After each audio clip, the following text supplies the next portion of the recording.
Hello students, you are welcome in class 7th maths exercise 2.6 and question number 4. A two-wheeler covers a distance of 55.3 km in 1 liter of petrol. How much distance will it cover in 10 liter of petrol?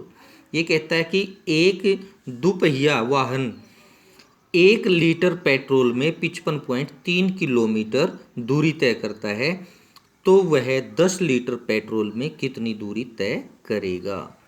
तो पहला भाग इसमें इसको हम हल कर रहे हैं। तो इन 1 litre covers the distance 55.3 kilometre, यानी 1 लीटर में 55.3 किलोमीटर की दूरी तय करता है। Hence in 10 litres will cover the distance, यानी 10 लीटर में दूरी तय करेगा, वो हमारे पास हो जाएगा 55.3 मल्टीप्लाई 10। तो हम 10 से मल्टीप्लाई करते हैं तो एक जीरो लगा लेते हैं, 5530 आता है। तो यहाँ पे 50.3 में एक डिजिट छोड़ करके पॉइंट है, तो हम राइट साइड से एक डिजिट छोड़ करके पॉइंट लगा देते, तो हमारे पास आता है 553 किलोमीटर। तो यहाँ 10 लीटर ऑफ पेट्रोल में वो two wheeler 553 kilometre distance cover करेगा। Now question number 5, find. First part है यहाँ पे 2.5 मल्टीप्लाई 0.3, सेकेंड पार्ट है इसी तरह से 0.1 मल्टीप्लाई 51.7, थर्ड पार्ट है 0.2 मल्टीप्लाई 316.8। इसी तरह से हमारे पास यहाँ तक टोटल 10 पार्ट दिए हुए हैं और हमें इनका प्रोडक्ट फाइंड आउट करना है। तो आइए हम भाग एक को हल करते हैं। भाग एक में है 2.5 मल्टीप्लाई में 0.3। तो स्टूडेंट्स, हमें डेसिमल नंबर्स को मल्टीप्लाई करने के लिए क्या करना है कि हम नंबर को एक बार डेसिमल को भूल जाते हैं और मल्टीप्लाई करते हैं। जैसे 2.5 को हम 25 यानी 25 और 0.3 को हम 3 लिख लेते हैं, तो 25 को 3 से मल्टीप्लाई करते हैं तो हमारे पास 75 आता है। अब यहाँ पे हम देखते हैं कि 2.5 और 0.3 में पॉइंट के बाद एक एक डिजिट है, तो एक और एक 2 डिजिट हो जाते हैं।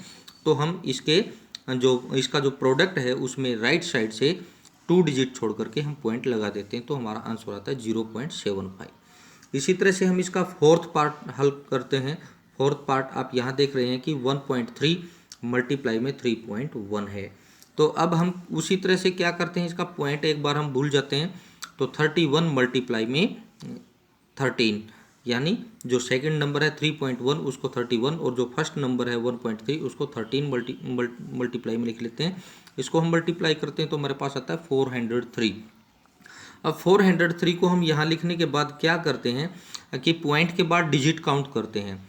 दोनों नंबर्स में एक एक डिजिट पॉइंट के बाद है तो 2 डिजिट हो जाते हैं, तो हम इसके प्रोडक्ट में राइट साइड से 2 डिजिट छोड़ करके पॉइंट लगा देते हैं, तो आंसर आता है 4.03।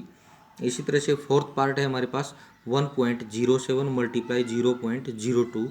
तो हम इसी तरह से इसको मल्टीप्लाई करते हैं, हम पॉइंट भूल जाते हैं, तो हमारे पास संख्या बचती है, यानी नंबर बचती है 107 एंड 2। 107 को 2 से मल्टीप्लाई करते हैं, हमारे पास आता है 214। अब 214 को लिखने के बाद हम क्या करते हैं, पॉइंट के बाद डिजिट्स काउंट करते हैं। फर्स्ट नंबर में है पॉइंट के बाद 2 डिजिट और सेकंड में भी है 2 डिजिट, तो इस तरह से हमारे पास 4 डिजिट हो जाते हैं। तो हम राइट साइड से 4 डिजिट छोड़ते हैं, तो 4 1 2 यहाँ तक 3 डिजिट हुए, तो एक जीरो और लगा देते हैं, फिर पॉइंट लगा देते हैं और पॉइंट की बाईं तरफ जीरो लगा देते हैं, तो हमारे पास 0.0214 आंसर निकल के आता है। इसी तरह से इसका नाइन्थ पार्ट है 101.01 और इसको मल्टीप्लाई करना है 0.01। तो स्टूडेंट, आप देखते हैं कि पहली नंबर में अगर हम पॉइंट को भूल जाएं तो हमारे पास नंबर बनती है 10,101 और सेकंड में बनती है ओनली 1। अब 10,101 को 1 से मल्टीप्लाई करेंगे तो आंसर यही आएगा। अब यहाँ पे हम पॉइंट के बाद डिजिट काउंट करते हैं, पहली नंबर में है 2 डिजिट और सेकंड में भी 2 डिजिट हैं, तो 2 और 2 4 हो जाते हैं। तो इस तरह से हम राइट साइड से 4 डिजिट छोड़ करके पॉइंट लगा देते हैं। तो स्टूडेंट्स, आई होप आपको वीडियो पसंद आया होगा। तो अगर अभी तक आपने मेरा चैनल सब्सक्राइब नहीं किया है तो इसे सब्सक्राइब कर लीजिएगा, वीडियो को लाइक कीजिएगा, अपने फ्रेंड्स के साथ शेयर कीजिएगा और बेल आइकन को प्रेस कर लीजिएगा ताकि आपको अगली वीडियो का नोटिफिकेशन मिलता रहे। Thank you and have a nice day.